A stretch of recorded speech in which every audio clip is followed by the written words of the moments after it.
Hello friends, you are welcome in PVP video classes. I am Pankaj Kumar Tripathi going to present third video of the videos of Group E of CRPC.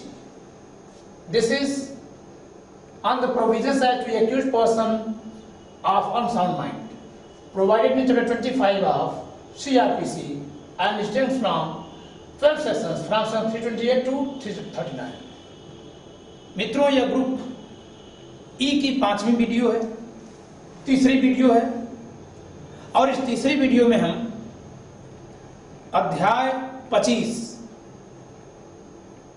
अभियुक्त व्यक्ति के पागल होने की दशा में प्रक्रिया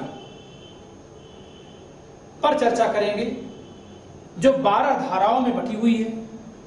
धारा 328 से 339, 328 to 339. Before starting to discuss on the provisions of the chapter, I have to communicate you that the provisions of this chapter are not important for your examination purposes. These are neither complicated nor important. ये न तो जटिल हैं और न ही महत्वपूर्ण है। इस नाते आपको इस पे बहुत ज्यादा ध्यान नहीं देना है और मैं भी कोशिश करूंगा कि 10 मिनट में ही इस वीडियो में आपको इस चैप्टर को समझा दूं। परीक्षा में अक्सर यहां से पूछा नहीं जाता है, फिर भी आपको सबसे पहले देखना है procedure when accused is unsound mind. अभियुक्त जब चित्त विकृत प्रतीत होता है तो क्या प्रक्रिया अपनाई जाएगी। There are 3 sections have to be read here. 3 धाराएं यहां पढ़नी है, section 328, 339 and 330, 3 sections. What shall be do, it has been provided actually in section 330, and who shall take action on what basis, it has been provided in the first 2 sections, section 328 and 339. Action क्या लिया जाएगा ये 330 में लिखा हुआ है। कौन लेगा 328 में और किस आधार पर लेगा, कौन और किस आधार पर 328, कौन और किस आधार पर 329। कौन लेगा ड्यूरिंग इंक्वायरी ये 328, कौन लेगा ड्यूरिंग ट्रायल ये 329। यानी section 328, provisions of section 328 and 329 are mostly similar. धारा 328 और 329 के प्रावधान प्राय एक समान है और दोनों का कॉमन एक्शन भी है। कॉमन एक्शन क्या होगा, प्रोसीडिंग को एडजर्न कर दिया जाएगा। अगर एक्यूज्ड पर्सन इंसान लगता है तो उसे भेज दिया जाएगा चेकअप के लिए, इलाज के लिए, या अगर उसके कोई घर वाला उसे लेना चाहता है, सिक्योरिटी इस बात की देगा that he will protect to any person being damaged by the accused person or the accused himself being damaged by himself, then the accused person might be delivered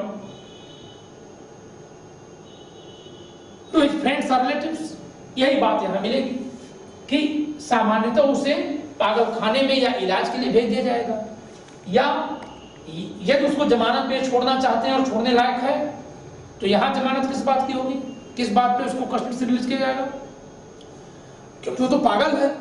तो इस शर्त की कोई प्रतिभूति दे कि न तो अभियुक्त किसी और को नुकसान पहुंचा पाएगा न खुद को पहुंचा पाएगा, इस बुनियाद पर किसी और को दे दिया जाएगा। कौन देगा during inquiry, the magistrate, the court who inquire the case, जो इंक्वायरी कर रहा हो। ड्यूरिंग ट्रायल द मजिस्ट्रेट और court who try the case. तो बहुत सिंपल है, किस ग्राउंड पे देगा। अब यहां पे जो बेसिस है, ग्राउंड यहां बनाया गया है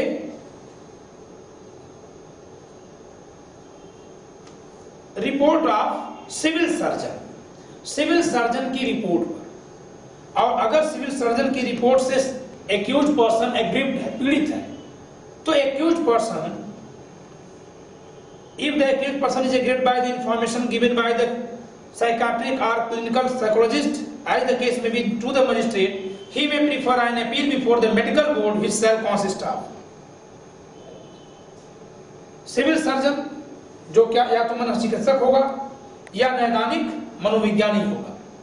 ये रिपोर्ट तैयार करेगा, चाहे यहां से इंक्वायरी के दौरान वो पागल लगे या ट्रायल के दौरान लगे। तो कॉमन फीचर है दोनों में। कोई एक धारा पढ़ लीजिए, कॉमन है।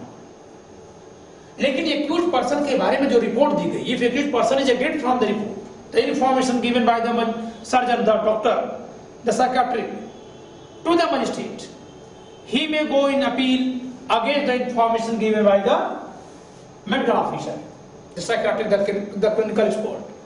जो डॉक्टर ने जो रिपोर्ट की है अगर उससे अभियुक्त सहमत नहीं है तो उसके खिलाफ वो यह मनोचिकित्सक बोर्ड में जा सकता है, जिसमें कौन कौन लोग होंगे? Head of psychiatric unit of the nearest government hospital, निकटतम सरकारी अस्पताल में जो मनोचिकित्सक इकाई का प्रमुख होगा वो होगा। A faculty member in psychiatric in psychiatry in the nearest medical college, जो मनोचिकित्सक विभाग में मनोवैज्ञानिक विभाग, मनोविज्ञान विभाग, मनोचिकित्सा विभाग का एक सदस्य कम से कम जो नजदीकी महाविद्यालय में होगा, चिकित्सा महाविद्यालय में, ये लोग कम से कम वहां रहेंगे। ठीक है,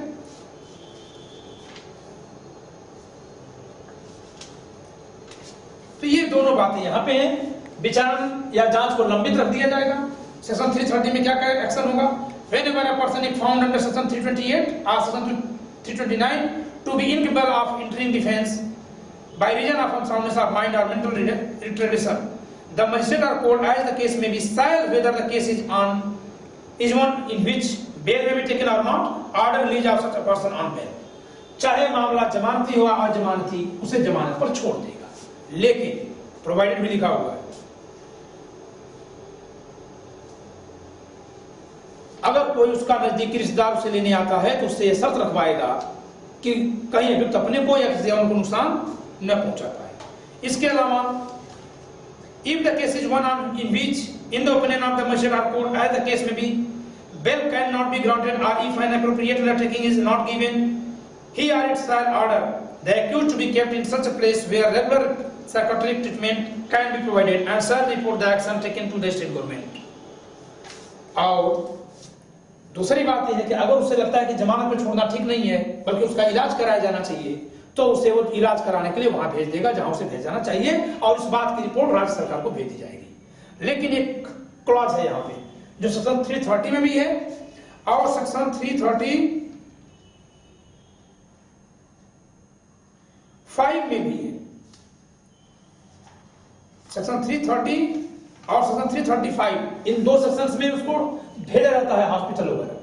सेक्शन 330, 335 यहां क्या है, जब वो दोष मुक्त हो जाता है तब भेजा जाता है।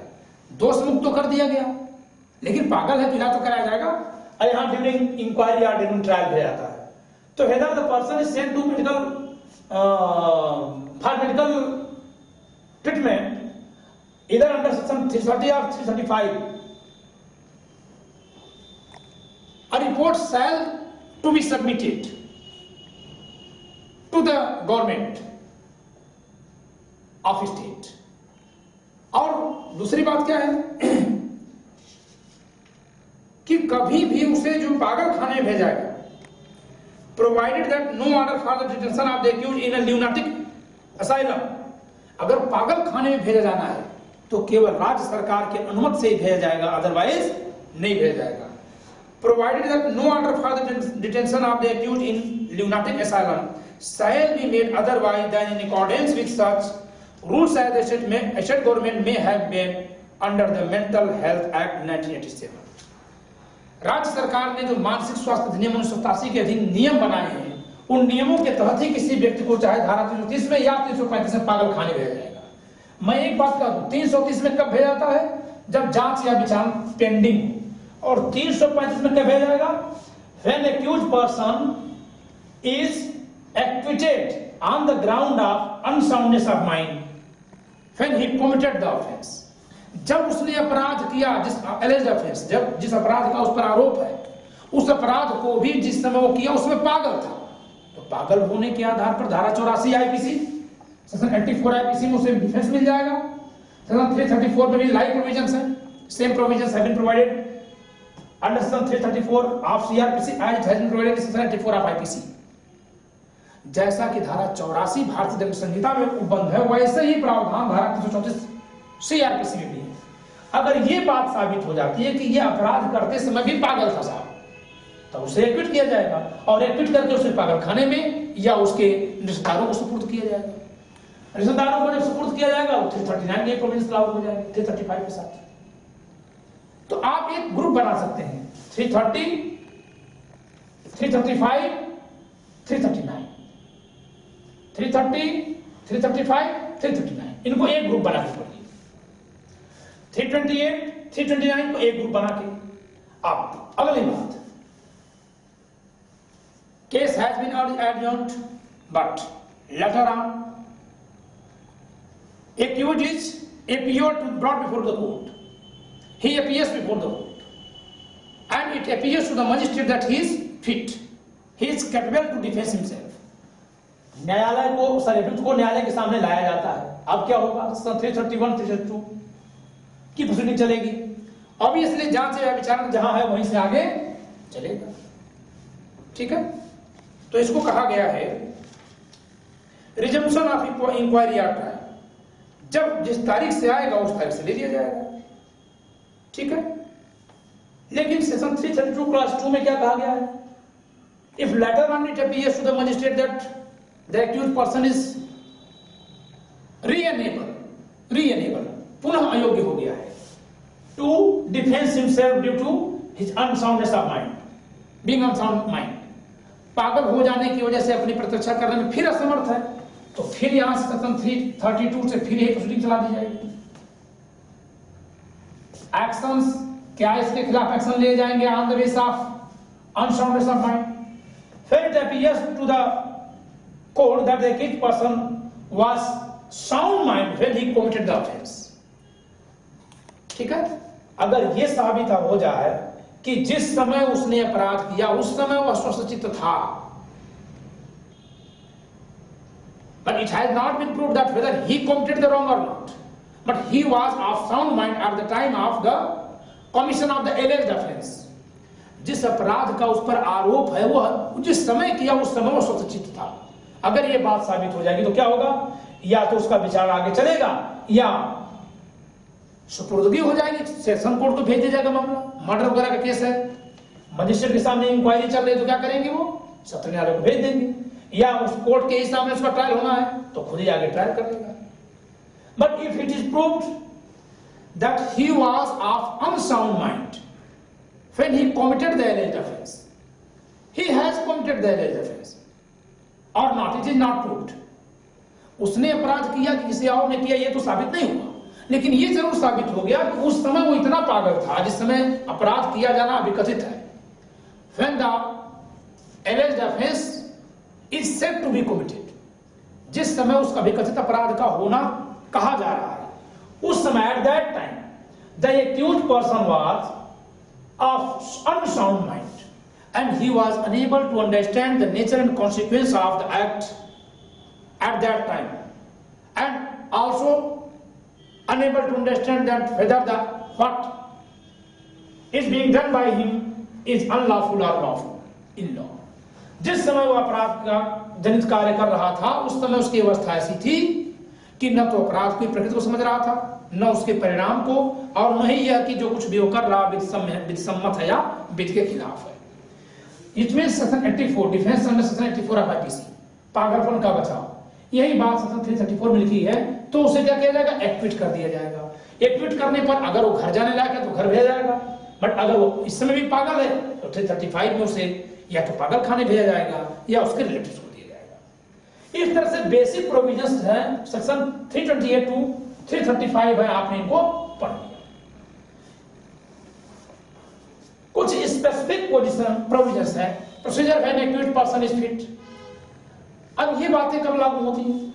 जैसे सेक्शन 330 में केस एडजर्न किया गया, एक्यूज्ड पर्सन को 3 में से एक जगह भेजा गया होगा, या तो उसे बेल पे घर भेजा गया होगा, या उसे जेल भेजा गया होगा, या पागल खाने भेजा गया होगा।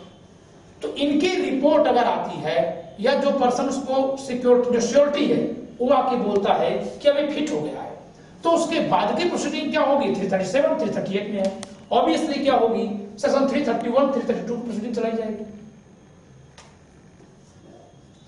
तो इस तरह से ये बहुत इंपॉर्टेंट चैप्टर नहीं है, आप इसको खुद से पढ़ लीजिएगा और इसको देख लीजिएगा। ओके।